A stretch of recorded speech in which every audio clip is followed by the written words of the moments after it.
सगळ्यांचं मनापासून स्वागत आणि नवीन दिवसाच्या खूप खूप शुभेच्छा। आत्ताच आम्ही गावातनं सकाळीच मतदान करून आलो।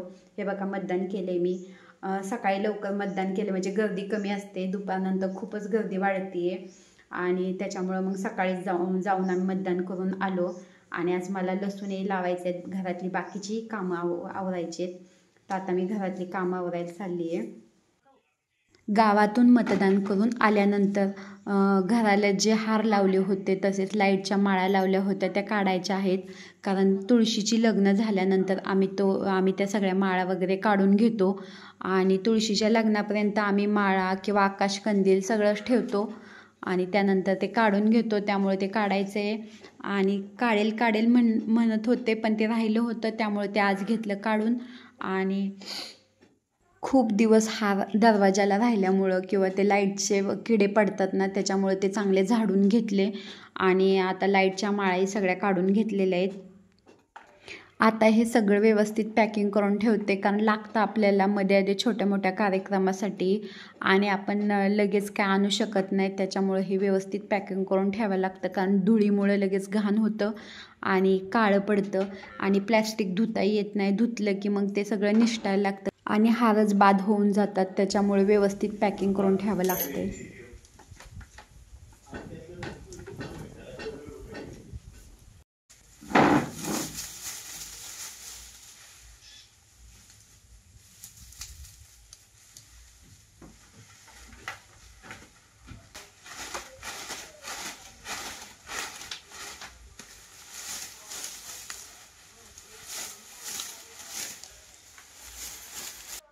आणि ह्या बघा, ह्या लाईटच्या माळाही काढून आणल्यात। ह्या एक तर महालक्ष्मीला लागतील, नाही तर पुढच्या वर्षी दिवाळीलाच लागतील। महालक्ष्मीलाही आपण काही एवढ्या लाईटच्या माळा नाही वापरत, त्याच्यामुळे ह्या पुढच्या वर्षी दिवाळीलाच लागतील आणि त्याही व्यवस्थित ठेवाव्या लागतात।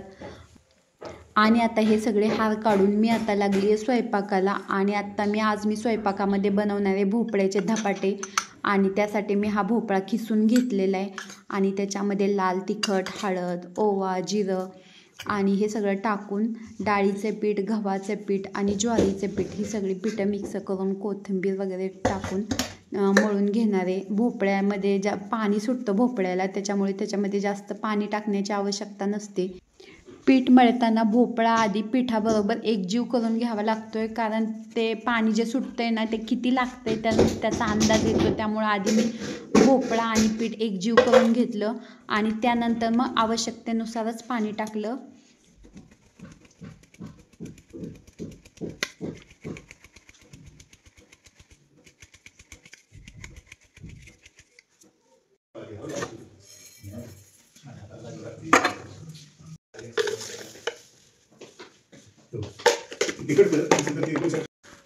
पीठ मळतीये तोपर्यंत मध्येच ह्यांना पेरू खायची इच्छा झाली, म्हणून म्हणलं पेरू कापून द्यावा आणि म्हणून त्यांना पेरू कापून दिला आणि मग परत पीठ मळून घेतलं।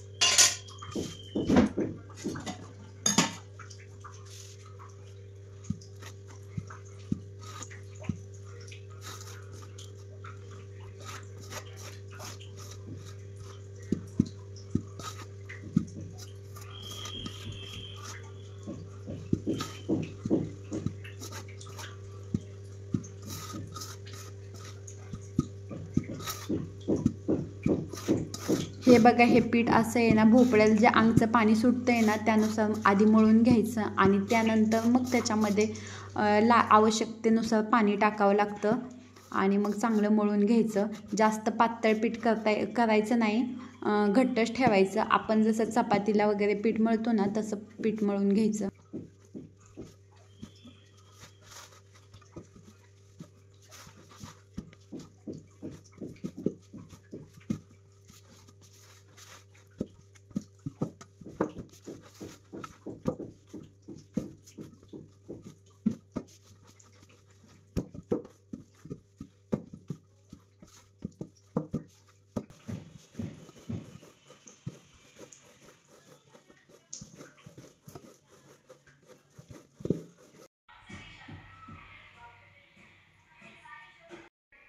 धपाटे थापण्यासाठी मी असा जाड नॅपकिन घेतलेला आहे आणि आता ह्या नॅपकिन मी पाण्याने ओला केलेला आहे आणि वरतून लावण्यासाठी तीळ घेतलेले आहे. मी धपाट्यामध्ये टाकलेलं आहे तीळ, पीठ मळताना तीळ टाकलेलं आहे, पण वरतून लावण्यासाठी तीळ घेतलेले आणि हे पाणी घेतलं आहे. हे पाणी आधी असं ह्या नॅपकिनवरती टाकायचं आणि त्यानंतर मग धपाटे थापून घ्यायचे.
हे बघा असं मस्त धपाटं तयार झालेलं आहे आणि वरतून तीळ लावल्यामुळे अजूनच छान दिसतंय.